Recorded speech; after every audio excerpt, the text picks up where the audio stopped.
Ya, ini adalah Samsung Galaxy A35 5G guys. Ya, mungkin review ini agak sedikit terlambat ya guys ya, karena Samsung Galaxy A35 5G ini udah rilis beberapa bulan yang lalu. Dan aku sudah membandingkan HP ini dengan HP-HP lainnya di harga yang sama guys. Dan akhirnya aku memilih untuk membeli Samsung Galaxy A35 5G. Mau tahu alasannya? Simak terus guys.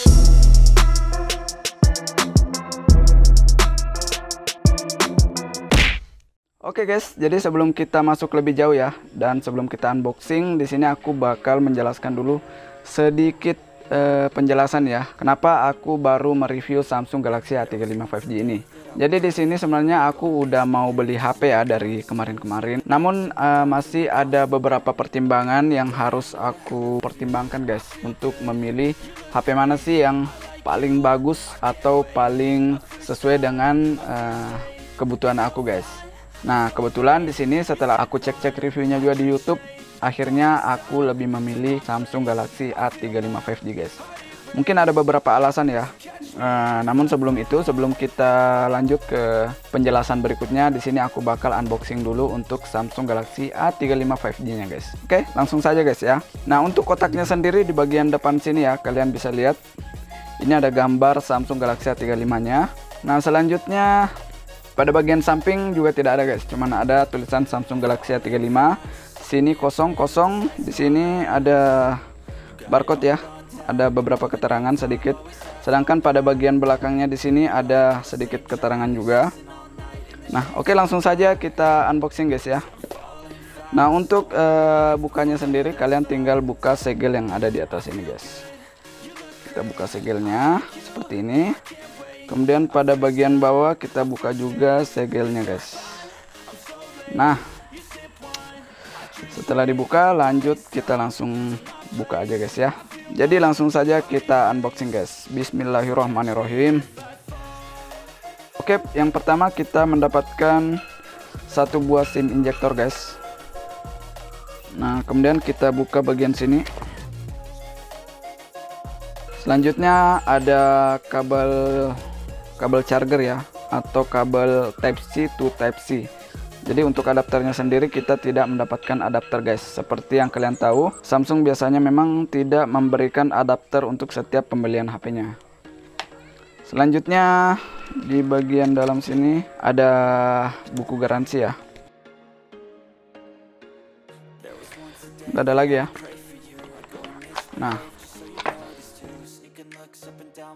dan ini dia HP Samsung Galaxy A35 5G guys. Wow. Jadi ini warnanya ice blue guys ya. Kita menggunakan pencahayaan matahari langsung guys, tidak menggunakan pencahayaan lampu. Jadi kalian bisa lihat tampilannya apabila terkena sinar matahari langsung. Nah, jadi ini terbuat dari bahan kaca guys ya, bagian belakangnya guys. Untuk kameranya sendiri kurang lebih seperti ini guys ya. Nah, ini keren sih guys. Untuk desain sih, wah aku suka banget guys. Jadi salah satu alasan juga buat kenapa aku memilih Samsung Galaxy A35 5G ini. Karena desainnya itu cakep banget, sumpah ini cakep banget guys. Desain ini sebenarnya mengikuti desain dari HP flagshipnya ya, yaitu Samsung seri S yang terbaru guys. Menggunakan triple kamera bagian belakang yang tersusun rapi seperti ini. Dan bentuknya simetris guys untuk bentuk kameranya. Di sini ada lampu LED. Kemudian pada bagian samping sini ada tombol volume, tombol power. Nah, itu aja guys. Nah, pada bagian bawahnya di sini ada speaker ya. Ada speaker, port USB Type C dan juga port untuk mikrofon. Kemudian pada bagian atas ini di sini ada port mikrofon juga. Kemudian ada SIM injektor. Di bagian sini tidak ada sama sekali guys. Ini kosong. Oke, langsung kita buka aja ini guys. Set.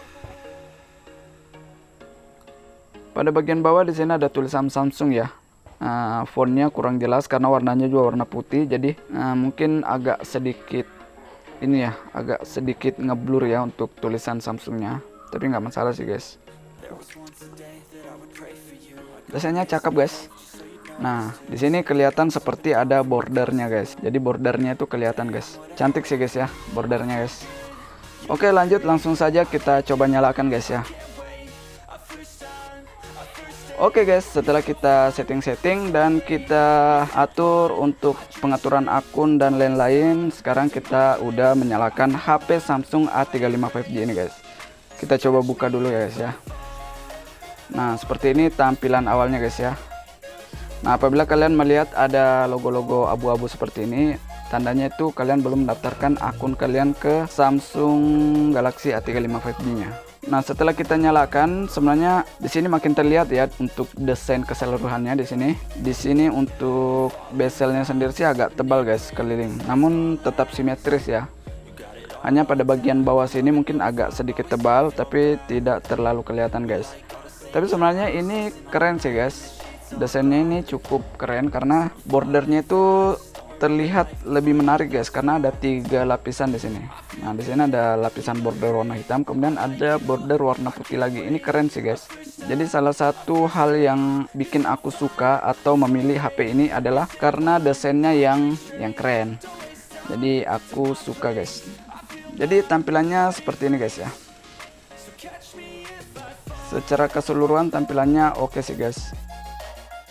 Oke guys, sekarang kita lanjut ke bagian spesifikasi. Nah, untuk spesifikasinya sendiri mungkin aku nggak bakal membahas terlalu jauh ya, karena seperti yang aku bilang, review kita kali ini cukup menjelaskan mengapa aku memilih Samsung A35 5G ini dibanding tipe lain di harga yang sama atau di harga yang lebih murah. Nah, jadi untuk spesifikasinya sendiri mungkin aku hanya akan jelaskan sekilas guys ya.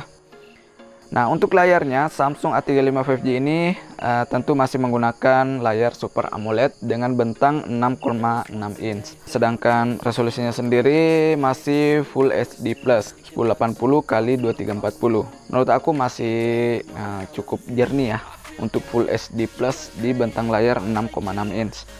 Sedangkan refresh rate-nya sendiri sudah 120 Hz. Meskipun di HP lain atau tipe lain di harga yang sama sudah ada yang menggunakan 144 Hz, tapi 120 Hz itu udah lumayan banget guys menurut aku. Dan untuk perlindungannya tentu udah yang terbaru ya, Corning Gorilla Glass Victus. Nah, ini udah terbaru banget guys. Nah, sedangkan pada bagian chipsetnya Samsung A35 5G ini udah menggunakan chipset Exynos 1380. Nah, tidak terlalu wah dan tidak terlalu kurang guys menurut aku. Maksudnya masih berada di top perform, meskipun bukan yang terbaik guys ya. Sistem operasinya juga udah yang terbaru, yaitu Android 14 dengan One UI 6.1. Untuk memorinya 8 GB dengan internal yang aku pegang saat ini yaitu 256 GB. Memorinya sendiri udah menggunakan UFS 2.2 guys. Bukan yang terbaik di harga segitu, tapi cukup lah menurut aku guys, karena udah ada yang UFS versi 4 ya, dan ini masih menggunakan UFS 2.2, tapi sebenarnya udah cukup sih. Oke, selanjutnya kita bahas bagian kameranya guys.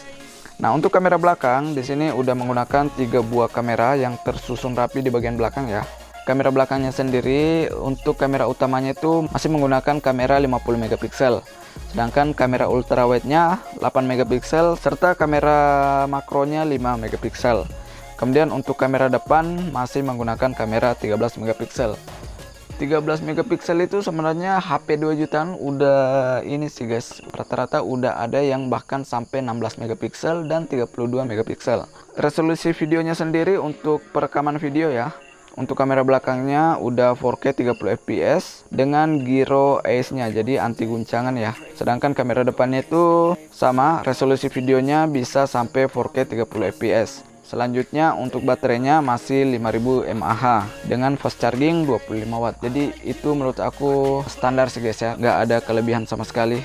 Karena di HP lain itu udah ada yang sampai 120 watt untuk fast chargingnya. Nah, untuk harganya sendiri sekarang terakhir aku beli HP ini di harga 4.999.000 untuk memori 256 GB. Sebenarnya ini udah turun sih dari harga saat rilis ya, yaitu 5 juta lebih guys. Nah, oke, setelah kita bahas-bahas secara ringkas untuk spesifikasinya ya. Selanjutnya di sini aku bakal jelaskan kenapa aku memilih Samsung A35 guys. Jadi ini adalah poin utama dari video ini. Jadi alasannya ini dia guys. Oke, alasan yang pertama tentu adalah desainnya. Seperti yang aku bilang sebelumnya, aku suka banget desain dari Samsung A35 5G ini. Kenapa? Karena desainnya ini cukup compact mulai dari depan hingga ke bagian belakang guys. Dia mengadopsi desain dari HP flagship dari Samsung sendiri. Jadi untuk desainnya sendiri meskipun harganya jauh di bawah HP Samsung seri S, tapi desainnya ini udah mengikuti ya, udah sekeren Samsung seri S-nya. Kemudian selanjutnya hal yang aku suka dari Samsung A35 5G ini yaitu sistem keamanannya. Untuk keamanannya itu sudah mengadopsi keamanan dari Samsung seri flagshipnya guys. Jadi untuk sisi keamanan sih kalian tidak perlu khawatir lagi guys ya, karena di sini ada banyak sekali protection yang bisa kalian dapatkan. Fitur-fitur protectionnya itu cukup lengkap guys, mulai dari pencegahan aplikasi berbahaya, phishing ataupun spam-spam yang masuk ke HP kalian itu bakal aman dari hal-hal tersebut. Untuk kerja mungkin ini cocok banget guys menurut aku, karena semua data-data kalian bakal aman di HP Samsung A35 5G ini. Oke, selanjutnya yang ketiga guys ya, yang ketiga yang membuat aku kenapa memilih Samsung A35 5G ini. Nah, yang ketiga itu alasannya karena Samsung A35 5G ini bisa digunakan dalam jangka waktu yang lama. Karena untuk update OS dan update security-nya sendiri itu bisa sampai 4 tahun sampai 5 tahun guys. Jadi dalam 4 sampai 5 tahun ke depan itu HP kalian itu dijamin bakal mendapatkan pembaruan atau update security dan update OS dari Samsung langsung guys. Nah, selanjutnya alasan aku memilih Samsung A35 5G ini karena HP ini udah dibekali dengan fitur anti air dan anti debu dengan IP rating 67 guys. Jadi bisa dibilang HP lain atau tipe-tipe lain masih sedikit atau mungkin ada beberapa aja guys yang menggunakan IP67 sebagai fitur di smartphone-nya guys. Jadi kalian tidak perlu khawatir lagi apabila kalian kehujanan ataupun HP-nya terjatuh di air, kalian tidak perlu khawatir karena HP ini udah dilengkapi dengan fitur IP67. Jadi udah tahan debu dan tahan air guys. Dan yang terakhir kenapa aku memilih Samsung A35 5G ini tentu karena brandnya, yaitu Samsung. Mungkin kalian udah tahu untuk brand Samsung seperti apa, jadi aku nggak bakal jelaskan lebih jauh lagi guys, karena mungkin ini bakal menjadi pro dan kontra guys ya. Nah, karena memang dari sini aku udah jelaskan bahwa review ini semata-mata berdasarkan pendapat pribadi aku guys, tidak ada sama sekali endorse ataupun hal-hal yang aku lebihkan ya, karena memang di sini murni aku memilih HP ini dan aku beli langsung guys dengan uang pribadi aku, jadi nggak ada endorse sama sekali, dan ini review jujur banget sesuai dengan pendapat aku pribadi. Jadi itu adalah hal kunci mengapa aku memilih Samsung A35 5G ini dibandingkan HP-HP lain di harga yang sama, bahkan di harga yang lebih murah dengan spesifikasi di atasnya guys. Karena menurut aku spesifikasi itu meskipun beda generasi, meskipun ada generasi terbaru, tapi perubahannya itu tidak terlalu signifikan guys ya. Apalagi untuk HP-HP di kelas yang sama, pengaruhnya itu tidak terlalu besar guys ya. Dan mungkin kalian tidak akan merasakan pengaruhnya secara signifikan. Jadi menurut aku kalian pilih aja HP atau smartphone yang sesuai dengan kebutuhan kalian, tanpa harus memandang atau memilih HP-HP yang memiliki spesifikasi yang gahar namun tidak sesuai dengan kebutuhan kalian guys. Sebenarnya ada beberapa yang memiliki spesifikasi yang sangat tinggi guys, namun tetap aja di balik spesifikasi yang tinggi pasti ada salah satu yang dikurangi guys. Dan menurut aku untuk Samsung A35 5G ini udah seimbang banget guys ya. Untuk gaming juga sebenarnya udah oke. Aku juga udah coba untuk bermain game dan ternyata lancar banget guys, gak ada sama sekali permasalahan atau kendala-kendala saat aku gunakan bermain game maupun beraktivitas. Jadi mungkin itu aja sedikit review kita ya tentang Samsung A35 5G ini. Jadi disclaimer lagi ya, ini cuman pendapat aku pribadi kenapa aku memilih Samsung A35 5G ini guys. Jadi mungkin sekian dulu video kali ini, jangan lupa like video ini dan jangan lupa juga untuk subscribe channel Ancas ini ya, agar kalian tidak ketinggalan video-video terbaru dari channel ini guys. Oke, terima kasih sudah menonton and see you in the next video. We like all the same tracks, listen all night in the sheets all black. Said I'm falling fast, don't remember life.